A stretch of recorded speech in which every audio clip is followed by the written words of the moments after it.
En 1986, Mike Tyson était déjà une tornade en pleine ascension. Un phénomène qui non seulement détruisait ses rivaux, mais les effaçait complètement. Son prochain adversaire n'était pas un boxeur ordinaire. C'était un chef de gang, un homme immense, fanfaron, dangereux, qui avait passé plus de temps dans la rue qu'au gymnase. Mitch Blood Green, membre d'un gang de Harlem, parlait plus fort qu'il ne frappait. Un type de 1,96 m, avec des bras interminables et un ego aussi grand que sa réputation criminelle, Green voulait du respect. Et il pensait que le voler à Tyson ferait de lui une légende. Ce qu'il ne savait pas, c'est qu'il signait sa propre condamnation. Le combat eut lieu le 20 mai 1986 au Madison Square Garden. Pour Green, c'était son moment de devenir une star. Pour Tyson, juste un autre homme qui avait eu la mauvaise idée de lui manquer de respect. Dès la première seconde, Tyson sortit comme s'il ne voulait pas boxer, mais dévorer.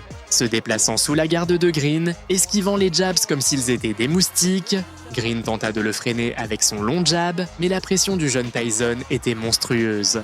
Dans la première minute, Tyson le cueillit avec un crochet du gauche qui fit vibrer tout le Garden. Green recula avec la garde brisée, surpris par la vitesse du garçon de 19 ans. Mais Tyson ne s'arrêta pas. Il passa sous le jab suivant et lâcha une combinaison sauvage au corps, gauche au foie, droite aux côtes. Le géant de Harlem sentit chaque coup comme si on lui avait planté une barre de fer. Green survécut à la cloche, mais il avait déjà perdu son plan.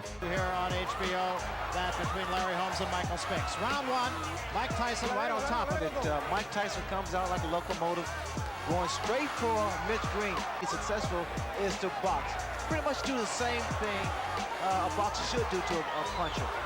Keep that jab in his face and not be intimidated by his punching power. Mike Tyson said that he didn't double up.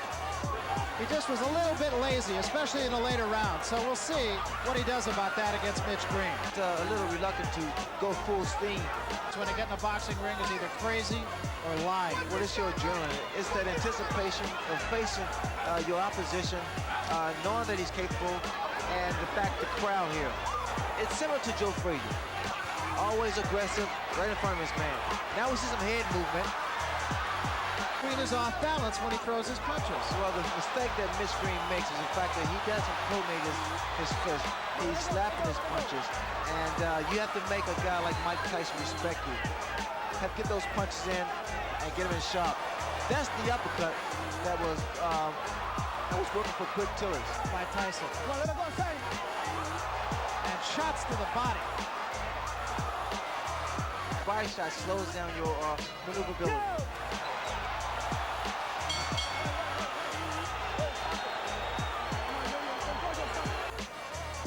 See, after the bell,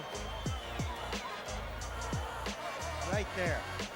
L'orgueil de Green ressortit. Il tenta d'utiliser sa taille, de mettre l'épaule, de pousser, d'accrocher, n'importe quoi pour arrêter Tyson.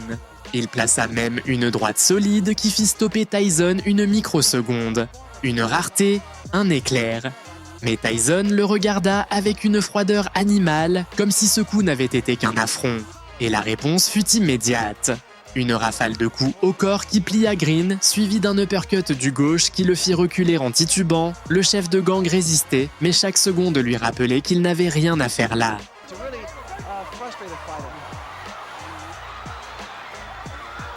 Good left hand by Tyson. Green got a couple of punches in, but as far as how solid those punches are, there's no comparison. Now Green holding and hitting. From Mitch Green for holding behind the head. Bad habit of leaning back. Watch the left hook of Mike Tyson land every time Mitch Green moves backwards. So he's able to throw quicker shots. There's the left hook I was talking about. You notice that there is no mouthpiece in Mitch Green's mouth. He was knocked out by a left hook. And he did draw a warning from Luis Rivera, the referee, about holding. Green's in trouble. Those shots to the body is doing it, taking his toll. Really working. A lot of body, a lot of leverage. The body shot. Watch for the left hook. There it is again, Barry. Powerful and more effective. Green essaya de reconstruire son plan. Distance, jab, désorganiser Tyson avec son allonge. Mais Tyson avait déjà décodé son rythme. En bougeant la tête d'un côté à l'autre, il entra et commença à le broyer crochets au foie. Uppercuts à travers la garde. Droite courte qui sonnait comme des briques contre un mur. Green, fatigué, essayait de tenir, de forcer des clinches, de survivre comme il pouvait, mais Tyson brisait chaque saisie avec une force brute et continuait à frapper. La mobilité du géant de Harlem disparaissait, son endurance aussi. When his mouthpiece was knocked out his mouth, he kept his mouth open. Again, Barry, you have to Tyson had against Tillis. And what a shot. hands high. He works his way in. That was a right hook. Closed area to the body. You have to think, Ray, that maybe the Tillis fight woke him up. But there's no need for him to slow down. The momentum.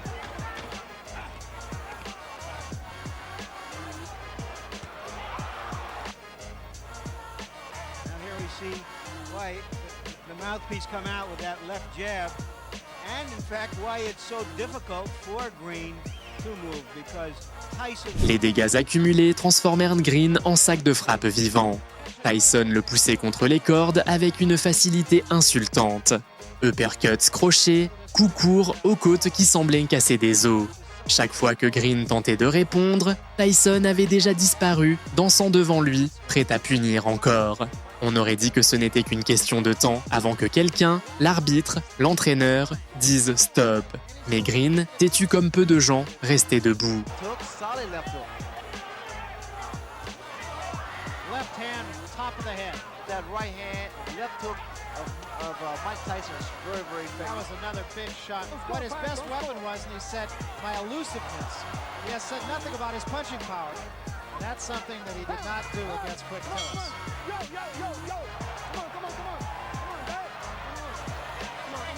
Green sortit décidé à prouver qu'il n'était pas là seulement pour toucher un chèque.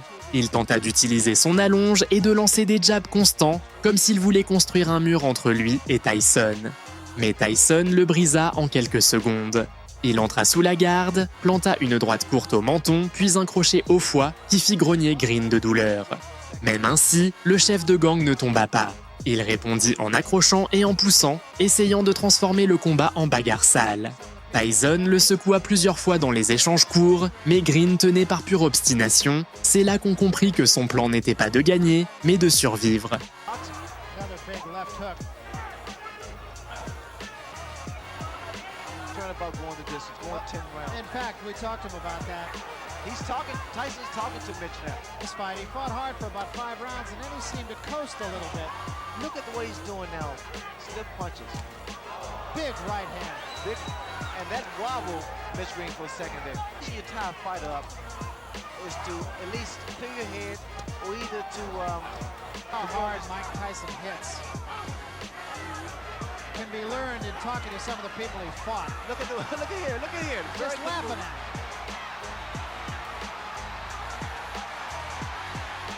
And Green seems to me, Ray, to be doing all the wrong things. That's very good body movement by Mike Tyson. I'm impressed with that. La fatigue commençait à trahir Green. Ses jabs étaient plus lents, ses jambes plus lourdes. Tyson le remarqua et accéléra. Crochet du gauche uppercut, droite courte, le public sentait que le moment approchait. Tyson frappait sans pitié, poussant Green contre les cordes avec des combinaisons au corps qui résonnaient comme des coups de marteau, mais Green, porté par son orgueil et la peur d'être ridiculisé, restait debout. Il absorbait les coups, répondait dans le vide et essayait de garder le clinch.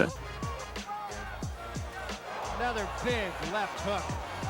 He did pace himself, and what a right hand. There is such frustration at full speed.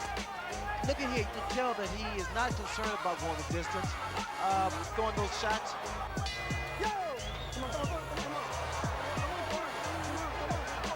Ce fut le round où Green montra sa dernière étincelle de résistance. Il sortit un jab plus ferme, tenta de garder la distance et plaça 2 droites sur la garde de Tyson. Ce n'était pas suffisant, mais c'était un message. Il était encore là. Tyson le regarda calmement et soudain explosa. There again, Mitch Green is throwing his punches, not doing any damage. Put him in the ring. Chopping right hand did get in. I mean, Tyson, there, good uppercut. He has to take a stand eventually. Another couple body shots. Look at the uppercut. And he's set Mitch Green up with uppercuts. He throws his... Le combat avait déjà un propriétaire. Green était complètement épuisé, le visage enflé, son œil gauche presque totalement fermé. Tyson sentit l'odeur du sang, mais il ne se précipita pas. Il le travailla avec une précision chirurgicale. Crochet au corps, uppercut court, droite sur le bras. Green essayait de pousser, de salir le combat, d'attraper chaque fois qu'il le pouvait. La foule demandait le KO, mais Green semblait fait de fer ou d'orgueil. For Tyson. And now we see Mitch Green. He landed with a good uppercut there. Green just trying to tie Tyson up, and a couple of good shots by Mitch Green. His best rally of the fight right here. Look here. No, He's caught Tyson 4 or 5 times, and Tyson for the first time seems a little bit puzzled. well, he's smiling. Tyson is smiling, but see, Green has those fast hands. Good body shot by Mitch Green. Now we're seeing a different Mitch Green. There was his right hand. This man will probably. He's holding behind the head, which he allows those shots like that to land. There again. Oh, what a left hand. Tyson augmenta le rythme. Il voulait le finir. Il l'acula contre les cordes et lâcha une rafale de coups qui faisait bouger la tête de Green d'un côté à l'autre, uppercuts au centre. Crochets à la poitrine, droites courtes au menton. Green chancelait, mais refusait de tomber. Son corps disait « je ne peux plus », mais son ego disait « je ne lui donnerai pas ce plaisir ».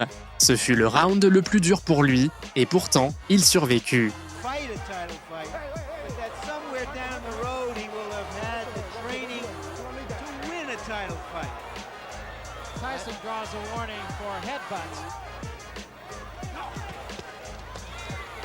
He's just taking advantage of every opportunity. That seems to be something that runs through all of Mike Tyson's opponents. Tyson chercha le KO pendant tout le combat, mais Green refusa de tomber. Et pourtant, la fin était inévitable. Green termina le combat avec le visage défiguré, les yeux gonflés et le nez presque cassé. Tyson ne laissa aucun doute. Mais ce n'était pas la fin de leur histoire. Ce n'était même pas leur vrai dernier affrontement. Le pire restait à venir. Don King about not getting the type of money that he wants, but the fact is, he has to prove himself here. And the mouthpiece goes again.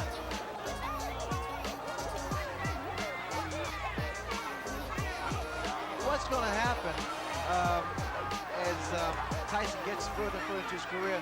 He's going to figure out a better way to approach fights like this. Those shots, I love those body shots. Another day in the classroom. Big left hand to end things. Quelques années plus tard, en 1988, Mitch Green croisa à nouveau Tyson. Mais cette fois, pas sur un ring. Devant une boutique de vêtements à Harlem, Green recommença ce qu'il savait faire le mieux. Provoquer, insulter, crier, se moquer de Tyson, pousser, et alors, le monstre se réveilla. Tyson lança un coup si brutal qu'il laissa Green avec l'œil déformé, le visage enflé et la réputation d'un des hommes les plus humiliés de l'histoire du combat de rue.